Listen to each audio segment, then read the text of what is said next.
Hello, this is Claire Phoenix here. I'm at Vitafoods and I'm here with Bas van Buijtenen, Vice President of DSM. I'd just like to ask you, first of all, about the most exciting news about your acquisition of Ocean Nutrition. Yes, it is exciting news, isn't it? And so now we're very happy to be able to announce this because it's another important step forward for us in this industry that's been growing very rapidly, this field of omega-3. Yeah, so is this to extend your reach into areas as anti-aging ingredients, or which other areas are you looking at? Well, omega-3 for us has been a very important and growing category, and I think the industry has been basically growing very healthily. Traditionally it's been based around heart health and that kind of thing, but you really see the thing now expanding into many other areas.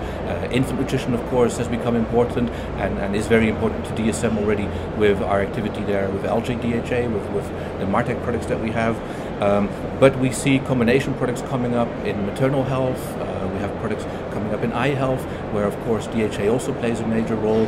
And then for the function of the brain and the memory, there's a lot of exciting R&D and studies coming out too, which I think will strengthen the demand for the delay of the onset of Alzheimer, and also potentially for behavior and attention and school performance of teens.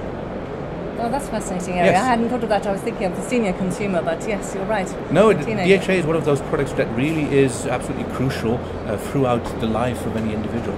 Can I ask how you work with your clients, your customers, regarding their brand positioning? Yeah, well, I think traditionally ingredient suppliers would come to a customer and talk about, we have this wonderful product here, and you have a look at what you can do with that.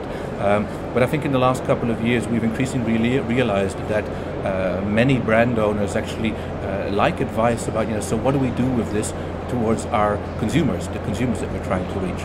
So DSM has developed a range of health benefit solutions, that's what we call them, where basically what we're talking about is having a dialogue with our customer about what is that consumer that you're trying to reach, what is that health benefit need that consumer has, and we would then come with, say, okay, well, this is the consumer that you want to reach, this is the positioning that you want for your brand, then these are the ingredients that can help you reach that positioning in a scientifically proven and founded way. Yes, because you have so much knowledge across all areas, and so it's to refine the targets, really. Yes, yeah, correct. So in which areas have you noticed greatest interest in the last year? Look, I think what is clear is that that everything is natural. That is natural is continues to be of great interest, and you know that we have a nice portfolio of natural ingredients and also natural colors, which was strengthened last year with the acquisition of Vitafoods, and that has been an area where we've seen continued very robust demand growth. I think the other area that is now emerging and where we've also launched some new health benefit platforms around is health benefits that are not just an investment into your health at a later age, but things that you can feel.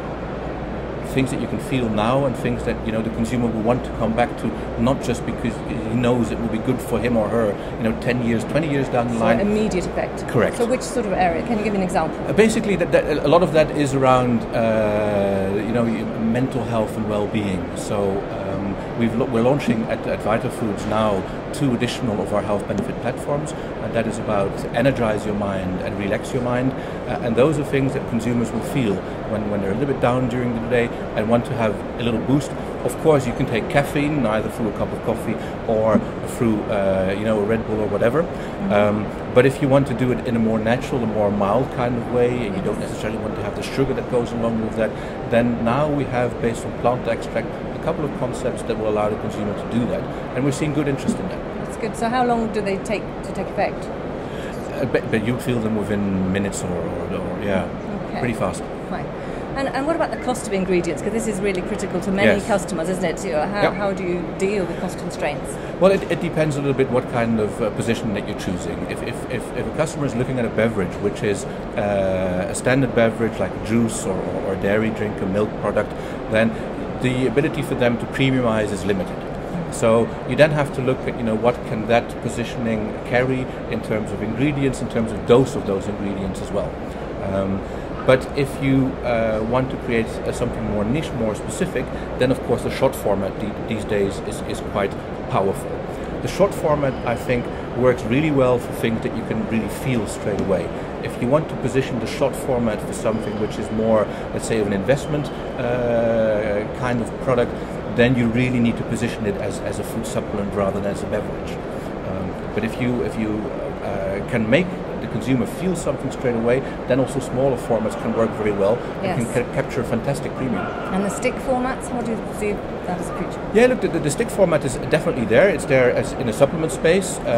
In Europe, as a powdered beverage, for example, it depends. The powdered beverages are not very popular in all countries, but in countries where they are well accepted, that definitely is a vehicle too. Great. And what advice would you give to entrepreneurs in the beverage sector and the food sector who want to enter the functional arena? Yeah, now look, I think the first advice is clearly it has to taste great. Make sure that you have a product that tastes great, because that is going to drive repeat purchases more than anything else, ever. And then I think about carefully what is the consumer that you want to address, and what is it that you want to give them, and make sure that the format that you choose matches that. And do you have many people who come to you who want to use functional ingredients, but it won't meet current regulations? That happens, although many customers obviously are also quite well versed in that space. And they take your advice. So, yes. Yeah. But if customers have particular areas of interest, then we've also acted upon that and try to make sure that path is clear. Okay. And for you personally, what are the most exciting areas of functional beverages? Like I said, for me right now, it is those things that consumers can feel. And of course, the energy drinks have been there, but I think that concept is expandable to other areas. You can do that in a much more natural way. You can also do it with relaxation. And stress relief and that kind of thing is definitely something that has a huge audience that's interested in it. Thank you very much. My pleasure.